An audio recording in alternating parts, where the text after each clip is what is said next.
ಋಣಾನುಬಂಧ ಇದು ನಿಜನಾ? ನಮಸ್ಕಾರ ಸ್ನೇಹಿತರೆ. ನಿಮ್ಮ ಜೀವನದಲ್ಲಿ ಕೆಲವರನ್ನು ನೋಡಿದ ತಕ್ಷಣವೇ ತುಂಬ ಆತ್ಮೀಯತೆ ಅನಿಸುತ್ತೆ, ಅಥವಾ ಕೆಲವರನ್ನು ಮೊದಲ ಬಾರಿಗೆ ಭೇಟಿಯಾದರೂ ವರ್ಷಗಳ ಹಿಂದೆ ಪರಿಚಯ ಇದ್ದಂತೆ ಅನಿಸುತ್ತೆ.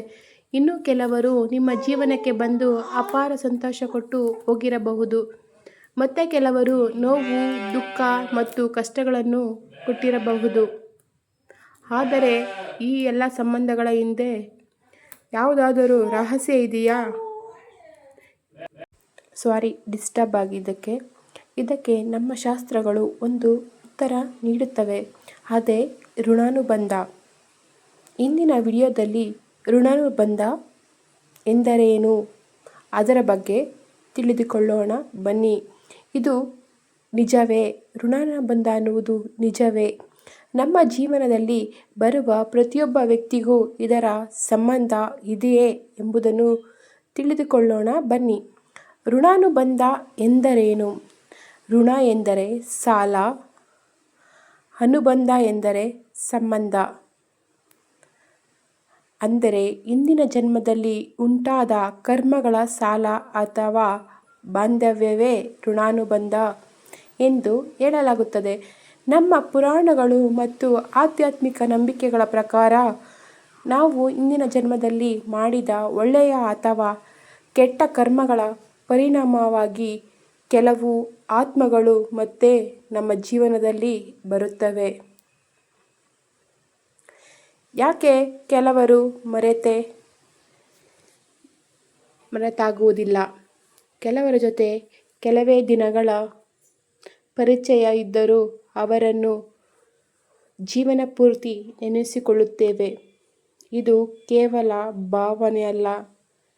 ಕೆಲವು ಆಧ್ಯಾತ್ಮಿಕ ನಂಬಿಕೆಗಳ ಪ್ರಕಾರ ಇದು ಋಣಾನುಬಂಧದ ಪರಿಣಾಮವಾಗಿರಬಹುದು.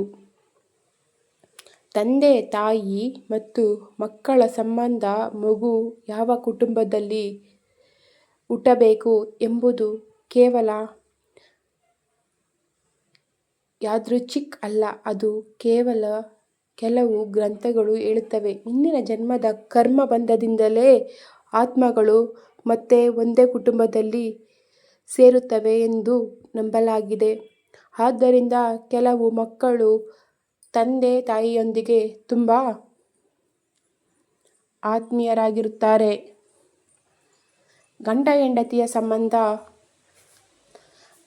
ಗಂಡ ಮತ್ತು ಹೆಂಡತಿ ಸಂಬಂಧವನ್ನು ಕೇವಲ ಈ ಜನ್ಮದ ಸಂಬಂಧ ಎಂದು ಮಾತ್ರ ನೋಡಲಾಗುವುದಿಲ್ಲ. ಕೆಲವರು ಆಧ್ಯಾತ್ಮಿಕ ನಂಬಿಕೆಗಳ ಪ್ರಕಾರ ಇದು ಹಲವಾರು ಜನ್ಮಗಳ ಬಂಧನವಾಗಿರಬಹುದು. ಆದ್ದರಿಂದ ಕೆಲವರು ಭೇಟಿಯಾದ ಕೆಲವೇ ದಿನಗಳಲ್ಲಿ ಪರಸ್ಪರ ಆಕರ್ಷಿತರಾಗುತ್ತಾರೆ. ಸ್ನೇಹಿತರ ಋಣಾನುಬಂಧ. ನಿಜವಾದ ಸ್ನೇಹಿತರು ಜೀವನದಲ್ಲಿ ಅಪರೂಪ.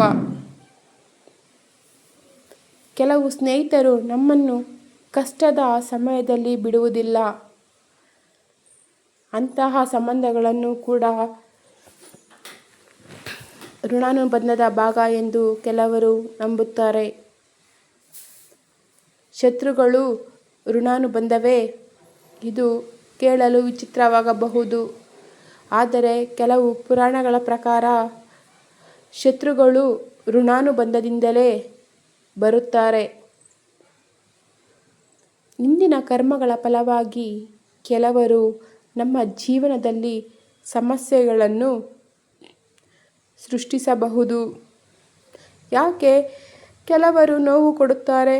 ಕೆಲವರು ನಮ್ಮ ಜೀವನಕ್ಕೆ ಬಂದು ನಮಗೆ ತುಂಬ ನೋವು ಕೊಡುತ್ತಾರೆ. ಆ ಸಮಯದಲ್ಲಿ ನಾವು ಇದು ನನಗೆ ಯಾಕೆ ಎಂದು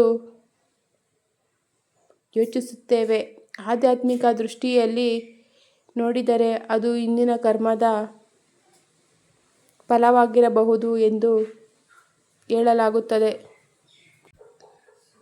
ಋಣಾನುಬಂಧ ಮುಗಿದಾಗ ಏನಾಗುತ್ತದೆ? ಕೆಲವು ಸಂಬಂಧಗಳು ಇದ್ದಕ್ಕಿದ್ದಂತೆ ಮುರಿದು ಹೋಗುತ್ತವೆ.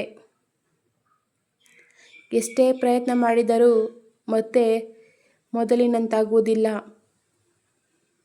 ಕೆಲವು ನಂಬಿಕೆಗಳ ಪ್ರಕಾರ ಆ ಸಂಬಂಧದ ಋಣಾನುಬಂಧ ಮುಗಿದಿದೆ ಎಂಬ ಸಂಕೇತವಾಗಿರಬಹುದು.